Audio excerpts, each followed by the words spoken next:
Assalamualaikum warahmatullahi wabarakatuh. Selamat pagi Bu Mara, Mas Dwi, dan teman-teman semua. Perkenalkan, kami dari kelompok 3 yang beranggotakan Bella Thalia, Eni Makfiro, Maria Dwi, dan juga Trisnani Jatiwinahyu akan memaparkan hasil diskusi kelompok kami mengenai pola pemikiran Jawa. Pola pemikiran orang Jawa. Dalam hal ini, pola pemikiran orang Jawa berasal dari pemikiran yang mendalam. Jika suatu saat orang Jawa mengalami suatu peristiwa, dia tidak akan langsung menyimpulkan hal yang sedang dialami, namun juga akan melewati fase-fase di mana mereka berpikir dan menganalisis, serta pada akhirnya mendapatkan sebuah hasil atau kesimpulan. Sebagai contoh, yaitu proposisi. Tidak hanya sebagai pandangan hidup, namun proposisi juga sebagai pengendali perilaku manusia. Tujuannya adalah untuk memayu hayuning bawono, atau untuk mencapai keseimbangan dan kesempurnaan hidup. Selanjutnya adalah pola pemikiran Jawa yang berbeda. Dalam hal ini dibandingkan dengan bahasa Indonesia. Dalam bahasa Indonesia, hasil pemikiran dinyatakan dengan kata pendapat, sehingga hasil pemikiran merupakan hasil perolehan. Beda halnya jika kita melihat dalam bahasa Jawa. Hasil pemikiran dinyatakan dengan kata panemu, pamanggih, suroso, atau suraos. Hasil pemikiran merupakan hasil penemuan. Penggunaan kosakata ngoko dan kromo menyatakan adanya proses pemikiran dengan kadar kedalaman yang berbeda terhadap suatu masalah yang sedang dihadapi. Untuk menyatakan keputusan, proses pemikiran yang dilakukan oleh orang Jawa melibatkan peran perasaan. Materi selanjutnya adalah pola pemikiran Jawa dalam proposisi. Proposisi hadir dalam bentuk bebasan, saloko, isbat, pepindan, dan tembung entar sebagai petunjuk bahwa deskripsi atau penggambaran terhadap objek dilakukan dengan mengacu pada objek lainnya atau metafora secara referensial sepadan. Nah, contohnya di antara lain 1. Untuk menggambarkan kecantikan alis seorang gadis, maka proposisi yang diungkapkan atau yang mewakilkan adalah bulan nanggal sepisan, atau alis seseorang tersebut dinyatakan seperti bentuk bulan sabit tanggal 1. Nah, contoh yang kedua adalah gerakan tangan seseorang ketika berjalan itu digambarkan dengan ungkapan lembehane belarak sempal, atau digambarkan seperti lenggang tangannya itu seperti pelepah daun kelapa yang jatuh patah. Selanjutnya, mengenai pola pemikiran Jawa dalam proposisi akan dijelaskan oleh teman saya, Nina. Oke, pola pemikiran Jawa itu juga digambarkan di dalam sebuah proposisi.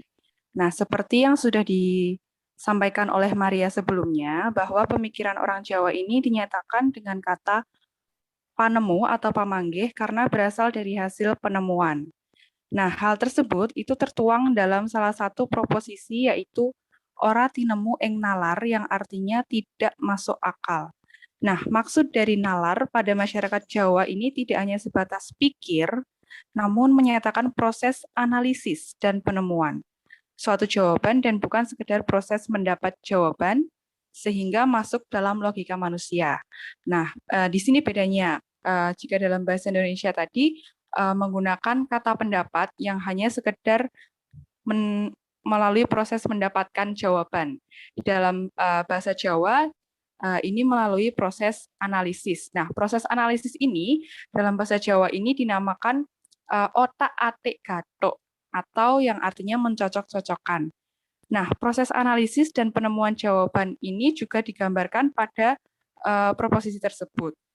Ketika orang Jawa menemukan suatu permasalahan, maka orang Jawa akan terus berpikir dengan menganalisis segala yang ada dan terjadi di lingkungannya.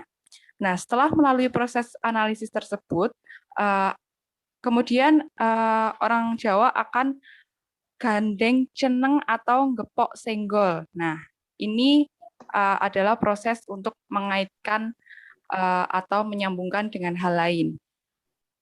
Pada analisis untuk mengaitkan informasi yang didapat dan berkaitan atau dengan peristiwa atau masalah yang sedang dihadapi untuk akhirnya mendapatkan sebuah kesimpulan. Nah, kesimpulan yang didapat tidak hanya berdasarkan temuan di lapangan, namun juga berdasarkan keyakinan dan kepercayaan tertentu.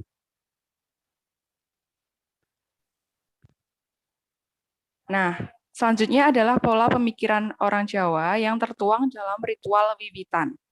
Ritual wiwitan atau memberikan persembahan kepada Dewi Sri sebelum dilakukan panen padi. Nah, masyarakat Jawa ini meyakini akan adanya suatu zat yang membantu pertumbuhan padi sebelum masa panen tiba, dan masyarakat Jawa yang sangat bersyukur dengan hal tersebut. Nah, ritual ini dijalankan sebagai tanda ucapan terima kasih kepada Dewi Sri atau Dewi Padi. Di sisi lain, mungkin saja masyarakat Jawa telah mengalami kegagalan dalam bercocok tanam, khususnya dalam menanam padi ini, sehingga hal tersebut menjadi dasar untuk berpikir cara mencari jalan keluar atas permasalahannya. Nah, akan terlihat tidak masuk akal jika masyarakat Jawa berpikiran dangkal atau hanya menilai yang terlihat seperti berusaha untuk menumbuhkan padi dengan cara dipupuk dan disiram saja. Beda halnya ketika masyarakat Jawa mampu memaknai segala hal yang terjadi dengan mampu berpikir mengenai sebab akibat dari kegagalan cocok tanam padi tersebut. Nah, mungkin saja pada akhirnya orang Jawa menyadari bahwa usaha saja ini tidak cukup untuk mendapatkan hasil panen yang diharapkan. Karena usaha tanpa ucapan syukur terhadap apa yang telah didapatkan akan mempengaruhi hasil selanjutnya.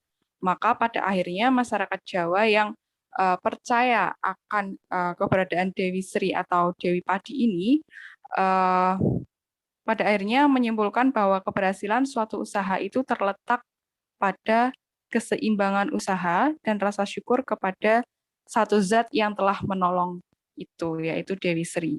Sehingga dilakukan ritual ini sebagai wujud ucapan syukur. Next. Nah, dengan demikian dapat dikatakan bahwa konsep berpikir orang Jawa itu tidak hanya melibatkan otak saja, atau pikiran saja, atau logika saja, namun melibatkan hati.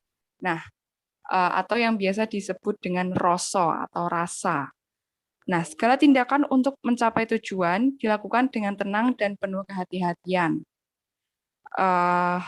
Dalam contoh lain, proposisi yaitu sing kepenak nanging ojo sak penake, yang artinya upayakan agar nyaman atau enak, tetapi jangan seenaknya. Nah, masyarakat Jawa biasanya bertindak dengan irama yang tidak memaksakan diri, sesuai dengan kemampuan yang dimiliki untuk membuat suasana perasaan menjadi nyaman. Atau keharmonisannya itu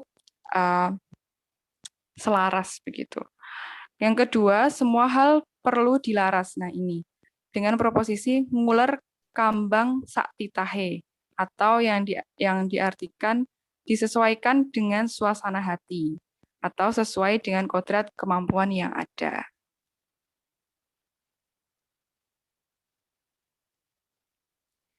Nah, demikian presentasi dari kami, kelompok 3, mengenai pola pemikiran Jawa. Kurang lebihnya kami mohon maaf. Terima kasih. Wassalamualaikum warahmatullahi wabarakatuh.